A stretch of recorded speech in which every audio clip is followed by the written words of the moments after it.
जी के मस्ती एएमएस में आप लोगों का फिर एक बार स्वागत है। आज नागरिक शास्त्र का चौथा टॉपिक जाति, धर्म और लैंगिक मसले, 3 टॉपिक तक हो चुके हैं। बिना किसी देरी के राजीव प्रकाशन का पहला क्वेश्चन है, सांप्रदायिकता से क्या तात्पर्य है? सांप्रदायिकता से क्या तात्पर्य है? सांप्रदायिक राजनीति इस सोच पर आधारित होती है कि धर्म ही सामाजिक समुदाय का निर्माण करता है। इस मान्यता के अनुकूल सोचना सांप्रदायिकता है। या नंबर 2, दंगा फसाद सांप्रदायिकता कहलाता है। या सी, दूसरे धर्म के प्रति घृणा फैलाना ही सांप्रदायिकता है। या 2 संप्रदायों के प्रति दुश्मनी ही सांप्रदायिकता है। नहीं, ऑप्शन नंबर ए सही है। सांप्रदायिक राजनीति इस सोच पर आधारित होती है कि धर्म ही सामाजिक समुदाय का निर्माण करता है। इस मान्यता के अनुकूल सोचना ही सांप्रदायिकता है। समझ गए आप? दूसरा क्वेश्चन है, जाति पदानुक्रम से क्या तात्पर्य है? ग्रामीण क्षेत्रों से शहरी क्षेत्रों की ओर प्रवास करना यानी निवास करना। लोग गांव से शहरी की तरफ जब बढ़ने लगे, निवास करने लगे, ये जाति पदानुक्रम है। या एक व्यवसाय से दूसरे व्यवसाय में जाना, ये पदानुक्रम है। या पायदान जैसी एक संरचना जिसमें सभी जाति समूहों का उच्चतम से निम्नतम स्थान होना, ये। या उपयुक्त में से कोई नहीं। तो सही ऑप्शन है पायदान जैसी एक संरचना जिसमें सभी जाति समूहों का उच्चतम से निम्नतम तक स्थान होना जाति पदानुक्रम कहलाता है। क्या जाति पदानुक्रम क्या कहलाता है? पायदान जैसी एक संरचना जिसमें सभी जाति समूहों का उच्चतम से निम्नतम स्थान होना, यही जाति पदानुक्रम है। ना तो ये है ग्रामीण क्षेत्रों में शहरी क्षेत्रों का प्रवास, ये नहीं है। सी वाला इसमें सही है। अगला है, जिसमें भारत में महिलाओं के लिए 1/3 सीटें आरक्षित हैं, वो कौन है? विधानसभा में, विधान परिषद में, राज्यसभा में या पंचायत में? तो आप सभी लोग जानते हैं पंचायत में भारत में महिलाओं के लिए 1/3 सीटें आरक्षित हैं। बाकी ना विधानसभा में, ना राज्यसभा में, ना विधान परिषद में। पंचायत में भारतीय महिलाओं के लिए 1/3 सीटें आरक्षित हैं। अगला है, भारत में 2011 ईस्वी में पुरुषों या महिलाओं की साक्षरता प्रतिशत, भारत में 2011 ईस्वी में पुरुषों व महिलाओं की साक्षरता प्रतिशत दर कितनी थी? यानी महिला और पुरुष की साक्षरता दर 2011 के अनुसार। पुरुष 76% या महिला 54%, पुरुष 80% या महिला 62%, पुरुष 82%, महिला 65%, पुरुष 84%, महिला 69%। तो सही ऑप्शन है 82% पुरुष साक्षर था और महिला 65% साक्षर थी 2011 के अनुसार। 82% पुरुष और महिला 65%। अगला है, भारत का लिंगानुपात कितना है? आप सभी जानते हैं भारत का लिंगानुपात 943 प्रति हजार महिला। भारतीय लिंगानुपात कितना है? 943। याद रखना कितना है? 943। बाकी 929 नहीं है, 938 नहीं है, 933 नहीं है, 943 है भारत का लिंगानुपात। अगला है, सबसे अधिक लिंगानुपात किस राज्य में है? केरल में, पुडुचेरी में, तमिलनाडु में, आंध्र प्रदेश में। तो सबसे ज्यादा लिंगानुपात है केरल में। आप सभी लोग इन चारों राज्यों की राजधानियों के नाम बताओ। सबसे अधिक लिंगानुपात तो केरल में है। केरल की राजधानी बताओ, पुडुचेरी की राजधानी बताओ, तमिलनाडु की बताओ और आंध्र प्रदेश की बताओ। अगला क्वेश्चन है, महिला संगठनों व कार्यकर्ताओं के अनुसार लोकसभा व राज्य विधानसभाओं में कितनी सीटें महिलाओं के लिए आरक्षित कर देनी चाहिए?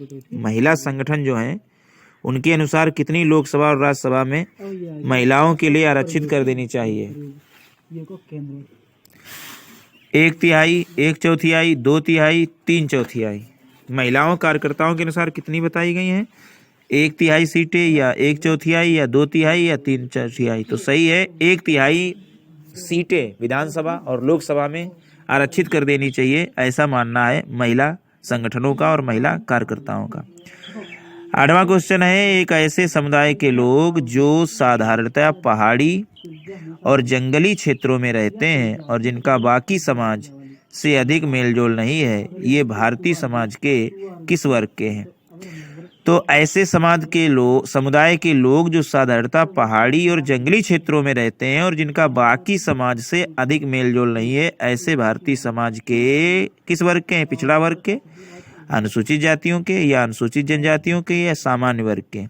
तो वे लोग जो साधारणतः पहाड़ी और जंगली क्षेत्रों में रहते हैं और जिनका बाकी समाज से अधिक मेलजोल नहीं है, ये भारतीय समाज के लोग अनुसूचित जनजाति में आते हैं। किसमें?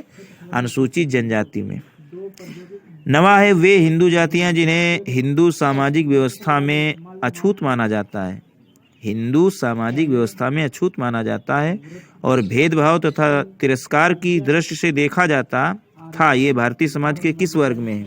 ये भारतीय समाज के किस वर्ग में है? तो पिछड़ा वर्ग में है, या अनुसूचित जातियों में है, या अनुसूचित जनजातियों में है, या सामान्य वर्ग में है। तो वे हिंदू जातियां जो हिंदू सामाजिक व्यवस्था में अछूत माने जाते हैं और भेदभाव तथा तिरस्कार की दृष्टि से इन्हें देखा जाता है, तो उन्हें अनुसूचित जनजातियों में गिना जाता है। अनुसूचित जातियां भी होती हैं ऐसी, लेकिन सब अगर जब वो अनुसूचित जनजातियां दिया है तो इसमें सही ऑप्शन होगा अनुसूचित जनजातियां। 10वां क्वेश्चन है दुनिया के किस हिस्से या देशों में सार्वजनिक जीवन में महिलाओं की भागीदारी का स्तर काफी ऊंचा है? मतलब महिलाओं की भागीदारी का स्तर काफी ऊंचा है।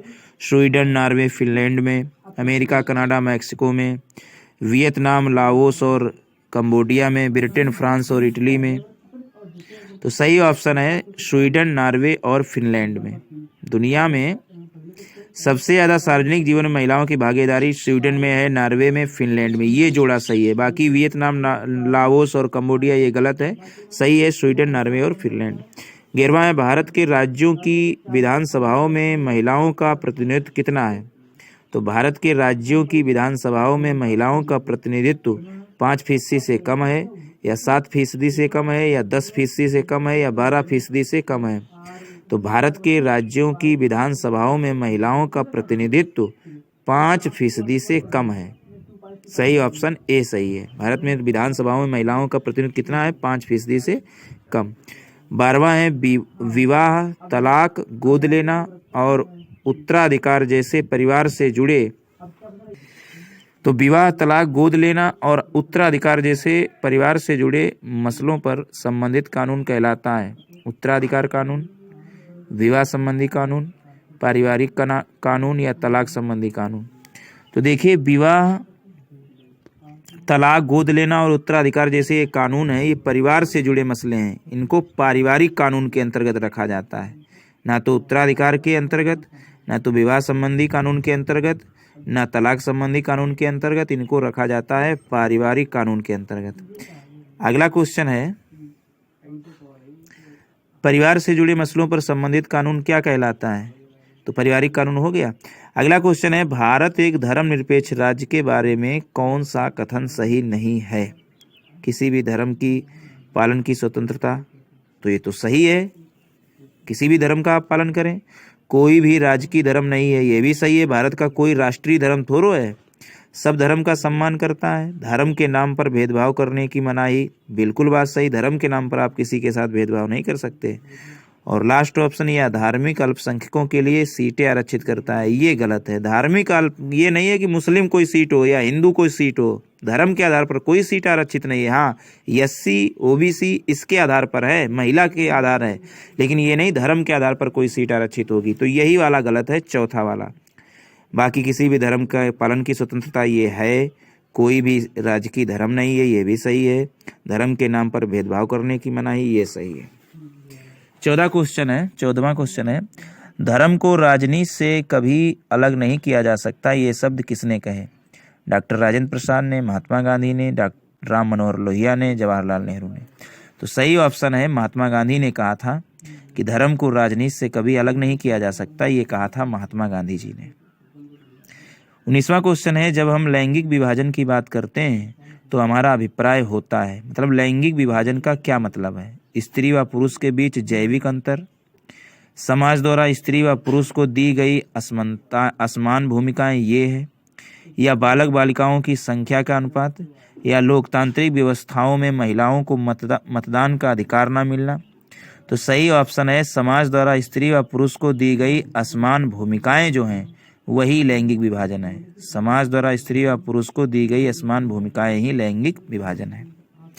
अगला है भारत में यहाँ औरतों के लिए आरक्षण की व्यवस्था है, लोकसभा में, विधानसभा में, मंत्रिमंडल में, पंचायती राज की संस्थाएं। तो आप सभी जानते हैं ना तो लोकसभा में औरतों को कोई आरक्षण है, ना विधानसभा में, ना मंत्रिमंडल में। आरक्षण अगर है तो पंचायती राज की संस्थाओं में है। 33% आरक्षण हमने बताया है। 17 भारतीय संविधान के बारे में इनमें से कौन सा कथन गलत है? या धर्म के आधार पर भेदभाव को मनाही करता है, सही है, ये तो गलत नहीं है। यह एक धर्म के राजकीय धर्म को बताता है, ये शायद गलत है। किसी भी धर्म को राजकीय धर्म नहीं बताया गया है। सभी लोगों को कोई भी धर्म मानने की आज़ादी देता है, ये सही ही है। किसी धार्मिक समुदाय में सभी नागरिकों को बराबरी का अधिकार देता है, ये भी सही है। ये गलत है। या एक धर्म को राजकीय धर्म बताता है। अगला है, धर्मनिरपेक्ष राज्य में क्या होता है? धर्मों का कोई स्थान नहीं होता है। या एक राज्य, एक राष्ट्र, एक धर्म में विश्वास होता है? नहीं। केवल बहुसंख्यक वर्ग के धर्म को मान्यता होती है? ये भी नहीं। सभी धर्मों को समान समझना ही धर्मनिरपेक्ष है। धर्मनिरपेक्ष का अर्थ ये नहीं है कि कोई राष्ट्रीय धर्म का स्थान, किसी धर्म का स्थान ना हो। ये भी नहीं है कि एक राष्ट्र एक धर्म में विश्वास करता हो। ये भी नहीं केवल बहुसंख्यक वर्ग के धर्म की मान्यता हो। नहीं, सभी धर्मों को समान समझना ही धर्मनिरपेक्षता है, कम ज़्यादा बिल्कुल नहीं। भारत में पंचायती राज की स्थापना कब हुई? आप सभी जानते हैं 1992 में पंचायती राज की व्यवस्था हुई। और ये क्वेश्चन कई बार पीछे वाले लेसन्स में भी आया है। भारत में कुछ स्थानों पर लिंगानुपात किस स्तर तक गिर गया है? 927 तक, 840 तक, 820 तक, 800। तो भारत में 800 तक लिंगानुपात हो गया। 1000 स्त्रियों पर 800 लोग रह गए। ऐसा जैसे हरियाणा में लिंगानुपात बहुत गिरा है, 800 तक। राजीव प्रकाशन का 21वां क्वेश्चन है, इनमें से कौन सा सांप्रदायिकता के कुरूपता के बारे में सत्य है? इसमें जो है, इनमें से कौन सा सांप्रदायिकता के कुरूपता के बारे में सत्य है? सांप्रदायिक शिक्षा, दंगे, नरसंहार, उपरोक्त सभी। तो सांप्रदायिकता की कुरूपता है, सांप्रदायिक शिक्षा दी जाए, दंगे कराए जाए, नरसंहार, ये सांप्रदायिक कुरूपता है। सही नहीं है सांप्रदायिक, यही तो सब सांप्रदायिकता है। एक ऐसी प्रणाली जो पुरुषों को अधिक महत्व देती है और उन्हें महिलाओं पर शक्ति प्रदान करती है, नारीवादी कहलाया जाता है। समाजवादी ऐसे लोगों को पितृप्रधान या साम्यवाद। मतलब ऐसी प्रणाली जो पुरुषों को अधिक महत्व देती है और उन्हें महिलाओं पर शक्ति प्रदान करती है। तो नारीवादी तो समान होता है, नारीवादी का मतलब समान, स्त्री पुरुष समान हो तो नारीवादी। समाजवादी पूरा समाज ही समान हो। साम्यवादी वो अलग व्यवस्था। पितृप्रधान में जो होता है, ये ऐसी प्रणाली है जिसमें पुरुषों को अधिक महत्व दिया जाता है महिलाओं की अपेक्षा। भारत में राज्य आधिकारिक धर्म कौन सा है? तो भारत में राज्य आधिकारिक धर्म कोई नहीं है, ना हिंदू, ना मुस्लिम, ना सिख, ईसाई। इसीलिए भारत को धर्मनिरपेक्ष कहा जाता है, सब धर्मों का सम्मान किया जाता है। तो ये तो राजीव प्रकाशन हो गया। अब अवतार प्रकाशन से कुछ क्वेश्चन ले लेते हैं जो नहीं आए हैं राजीव में। जाति, धर्म और लिंग आधारित किन मतभेदों से समाज को असमानता एवं विभाजन का रूप दिखाई देता है? जाति, धर्म और लिंग आधारित किन मतभेदों से समाज को असमानता, विभाजन का रूप दिखाई देता है? सांस्कृतिक, सामाजिक, समावेशी, आर्थिक। तो जाति, धर्म और लिंग आधारित किन मतभेदों से समाज को असमानता व विभाजन का रूप दिखाई देता है? तो सामाजिक, किस असमानता से? सामाजिक के कारण। जाति, धर्म और लिंग आधारित मतभेदों में से समाज को असमानता एवं विभाजन का रूप सामाजिक दिखाई देता है जब समाज में कोई विघटन होता है। अगला है लिंग विभाजन। सामाजिक विभाजन का एक रूप है जिसके अंतर्गत समाज पुरुषों और महिलाओं के लिए क्या निर्धारित करता है? कह रहा है कि लिंग विभाजन सामाजिक विभाजन का ही एक रूप है जिसके अंतर्गत समाज पुरुषों और महिलाओं के लिए क्या निर्धारित करता है? असमान भूमिकाएं, असमान राजनीतियां, या असमान सामाजिक कार्य, या असमान वितरण। तो असमान राजनीति जो होती है उसको ही लिंग विभाजन कहते हैं। लिंग विभाजन सामाजिक विभाजन का एक रूप ही है जिसमें जो है, जिसके अंतर्गत समाज पुरुषों और महिलाओं के लिए असमान राजनीतियां निर्धारित करती हैं, यही लिंग विभाजन है। अगला है, जब हम लैंगिक विभाजन की बात करते हैं तो हमारा अभिप्राय क्या होता है? स्त्री एवं पुरुष के बीच जैविक अंतर? ना, जैविक अंतर नहीं, सामाजिक अंतर। देखना भी यही होगा, स्त्री व पुरुष के बीच जैविक अंतर, या समाज द्वारा स्त्री एवं पुरुष को दी गई असमान भूमिकाएं, मतलब असमान भूमिकाएं समाज में दी जाए स्त्री पुरुष को, यही लैंगिक विभाजन है। ना तो यह है स्त्री पुरुष के बीच जैविक अंतर, न बालक व बालिकाओं की संख्या का अनुपात, न लोकतांत्रिक व्यवस्थाओं में महिलाओं को मताधिकार मिलना। सही है, समाज द्वारा स्त्री एवं पुरुष की दी गई असमान भूमिकाएं ही लैंगिक विभाजन है। लैंगिक विभाजन से क्या तात्पर्य है? सभी जानते हैं, पुरुषों एवं महिलाओं के बीच विभाजन वही लैंगिक विभाजन है। अलग अलग भूमिका समाज में दी जाए स्त्रियों को और पुरुषों को, वही लैंगिक विभाजन है। 5वां है, सर्वप्रथम नागरिक आंदोलन की शुरुआत किस देश में हुई? बहुत अच्छा क्वेश्चन है। सर्वप्रथम नारीवाद, नागरिक नहीं, नारीवाद आंदोलन की शुरुआत किस देश में हुई? अमेरिका में, भारत में, चीन में, रूस में। तो नारीवाद आंदोलन की सबसे पहले शुरुआत हुई अमेरिका में। किस देश में महिलाओं की भागीदारी बहुत ज़्यादा नहीं है? स्वीडन में, नॉर्वे में, भारत में, फिनलैंड में। तो भारत में जो है महिलाओं की भागीदारी खूब नहीं है अच्छी, बाकी स्वीडन में भी है, नॉर्वे में भी है, फिनलैंड में ही, क्योंकि ये तीनों आ चुके हैं देश जहां महिलाओं की ज़्यादा भागीदारी। अभी पीछे क्वेश्चन आया था राजीव में, तो भारत में सही भागीदारी भारत में नारियों की नहीं है। अगला क्वेश्चन है 8वां, किस वर्ष महिला आरक्षण विधेयक राज्यसभा से पारित किया गया किंतु निम्न सदन लोकसभा ने इसे पारित नहीं होने दिया? तो किस वर्ष महिला आरक्षण विधेयक राज्यसभा से तो पारित किया गया लेकिन लोकसभा में पारित नहीं हुआ? 2012 में, 2014 में, 2008 में, 2010 में। तो सही ऑप्शन है 2010 में। महिला आरक्षण विधेयक राज्यसभा से तो पारित हो गया लेकिन लोकसभा में पारित नहीं हुआ।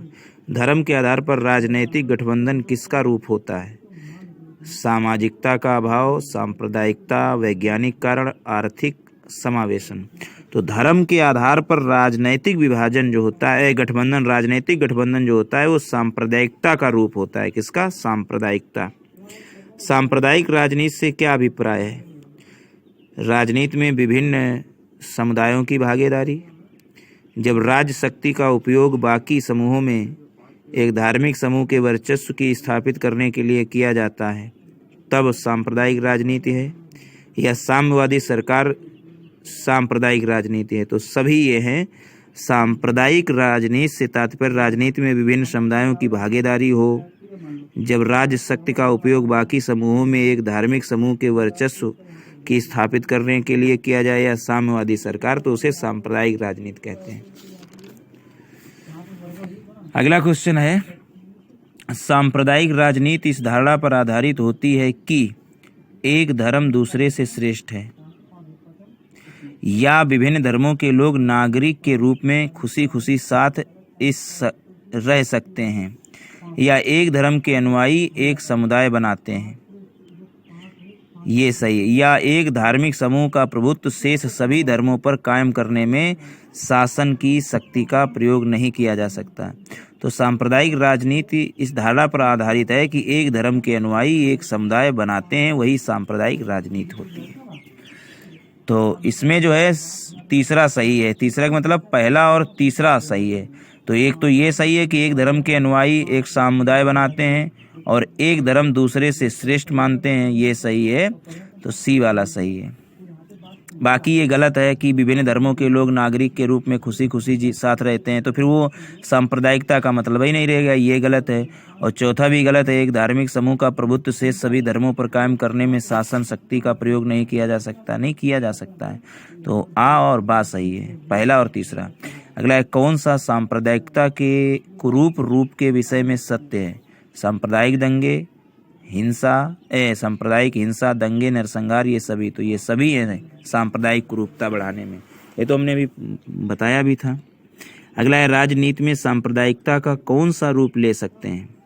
तो राजनीति में सांप्रदायिकता का रूप कौन सा ले सकते हैं? धार्मिक पूर्वग्रहों की तरह हर रोज मान्यताओं में, या किसी अपने धार्मिक समुदाय के राजनीतिक प्रभुत्व की खोज में, या धार्मिक आधार पर राजनीतिक गोलबंदी, या उपरोक्त सभी।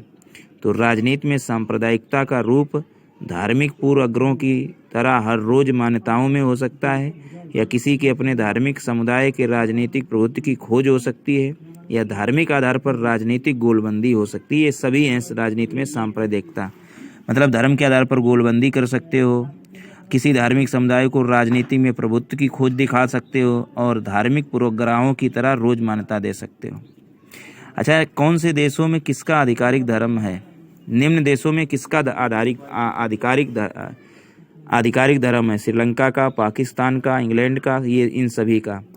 तो श्रीलंका, पाकिस्तान, इंग्लैंड, इन सभी का जो है आधिकारिक धर्म है। श्रीलंका का बौद्ध धर्म है, पाकिस्तान का इस्लाम धर्म है, इंग्लैंड का क्रिश्चियन धर्म है, इन सभी का आधिकारिक धर्म है। भारत का सामाजिक ढांचा किस पर आधारित है? सामाजिक व्यवस्था पर, राजनीतिक व्यवस्था पर, जाति व्यवस्था पर, इनमें से कोई नहीं। तो भारत का सामाजिक ढांचा जो है जाति व्यवस्था पर आधारित है। सामाजिक ढांचा किस पर आधारित है? सामाजिक ढांचा जाति व्यवस्था पर आधारित है। जनगणना 2011 के अनुसार अनुसूचित जाति 16.6% है तथा अनुसूचित जनजाति देश की आबादी का कितने प्रतिशत है? 9.5%, 8.6%, 10.2%, 7.8%।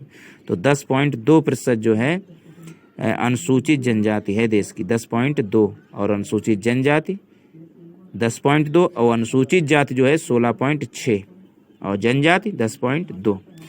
अगला है, दलों के लिए प्रचार करते समय राजनीतिक नेता अपने समुदाय से समर्थन प्राप्त करने के लिए किसको विशेष स्थान देते हैं?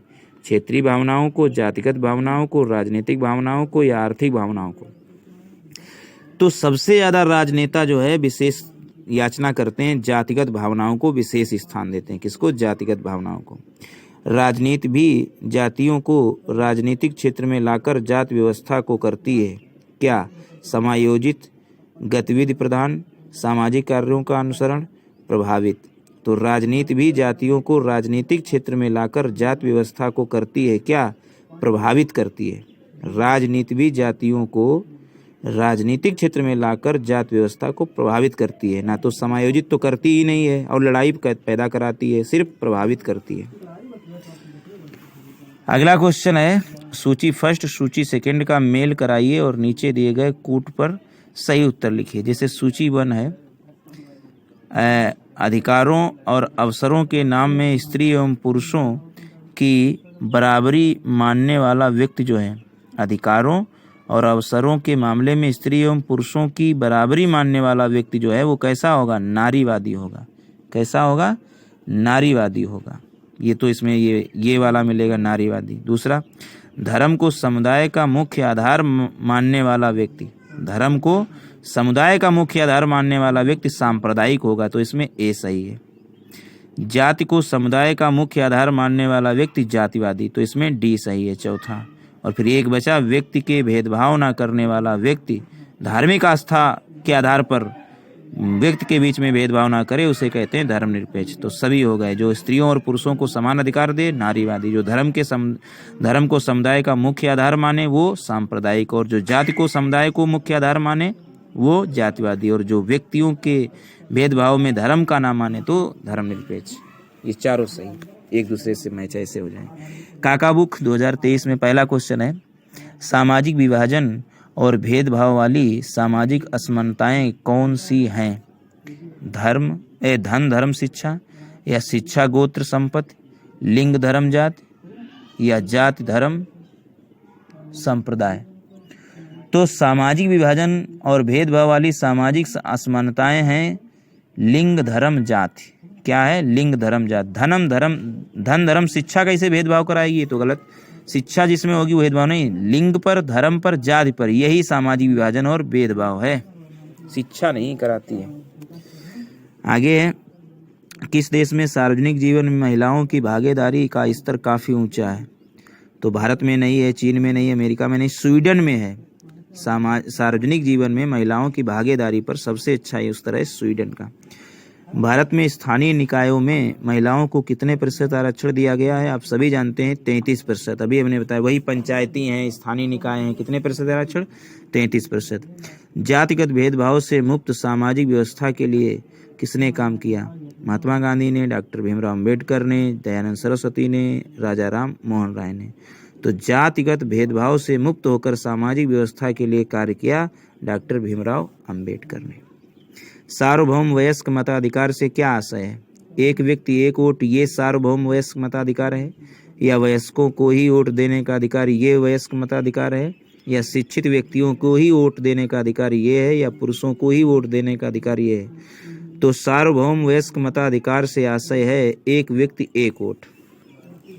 विद्या प्रकाशन का एक ही क्वेश्चन है जो पीछे वाले क्वेश्चंस में नहीं आया है। भारत की विधायिका में महिला प्रतिनिधियों का अनुपात क्या है? बहुत ही कम, बहुत ही अधिक, एक समान, उपयुक्त में से कोई नहीं। तो भारत की विधायिका में महिलाओं का प्रतिनिधित्व बहुत कम है। समान लो होता तब भी ठीक था, बहुत कम है। मास्टरमाइंड लास्ट प्रकाशन है, अब सारे प्रकाशन हो चुके हैं। राजीव, काका, अवतार, विद्या मास्टरमाइंड है लास्ट। अधिकारों और अवसरों के मामले में स्त्री एवं पुरुष को समानता मानने वाला व्यक्ति कहलाता है नारीवादी। हमने अभी बताया था, नारीवादी वह पुरुष है या स्त्री है जो विश्वास करता है क्या पुरुष और स्त्री के संयुक्त अधिकारों में, नहीं, समान अधिकारों में। इसमें सी सही है। कौन सही है? सी, पुरुष और स्त्री के समान अधिकारों में। यही तो बार बार हम बता रहे हैं। अगला है, किस देश में सार्वजनिक जीवन में महिलाओं की भागीदारी का स्तर बहुत ऊंचा है? तो स्वीडन में ऊंचा है, नॉर्वे में ऊंचा है, फिनलैंड में ऊंचा है। ये सारे क्वेश्चन वही आ रहे हैं, तीनों में ऊंचा है। स्वीडन, नॉर्वे और फिनलैंड, इन तीनों में देख लेना, ये तीनों बहुत, इनमें सार्वजनिक जीवन में महिलाओं की बड़ी मान्यता है, बड़ा स्तर ऊंचा है। किस देश में सार्वजनिक जीवन में महिलाओं का प्रतिनिधित्व सबसे कम है? अरे भारत का नंबर आता है, सबसे कम महिलाओं का स्तर है सार्वजनिक जीवन में भागीदारी का, प्रतिनिधित्व का। महिलाओं को तो दास बना के रखा है लोगों ने। किन देशों में सार्वजनिक जीवन में महिलाओं की भागीदारी का स्तर सबसे ऊंचा है? तो पश्चिमी यूरोप के देशों में, या नार्डिक देशों में, या एशिया के देशों में, या अफ्रीकी देशों में। तो सही है नार्डिक देश। और नार्डिक देश कौन कौन है? नॉर्वे, स्वीडन और फिनलैंड, ये नार्डिक देश हैं। तो इन देशों में सार्वजनिक में महिलाओं का भागीदारी बहुत है। भारत में जनगणना कितने वर्ष पश्चात होती है? तो बहुत अच्छा क्वेश्चन है, 10 वर्ष पश्चात भारत में जनगणना होती है। किस देश ने किसी भी धर्म को राजकीय धर्म के रूप में अंगीकार नहीं किया है? तो हमारे ही देश में किसी धर्म में, किस देश में? हमारे ही देश में किसी धर्म को नहीं माना गया है राजकीय धर्म। बाकी सऊदी अरब, पाकिस्तान में इस्लाम, श्रीलंका में बौद्ध, सऊदी अरब में इस्लाम, और सभी ने माना है। हमारे देश में कोई राजकीय धर्म नहीं है, धर्मनिरपेक्ष देश है। तो इस तरीके से चौथा टॉपिक कंप्लीट किया। बार बार वीडियो को देखें, लाभ उठाएं। Thanks for watching my videos.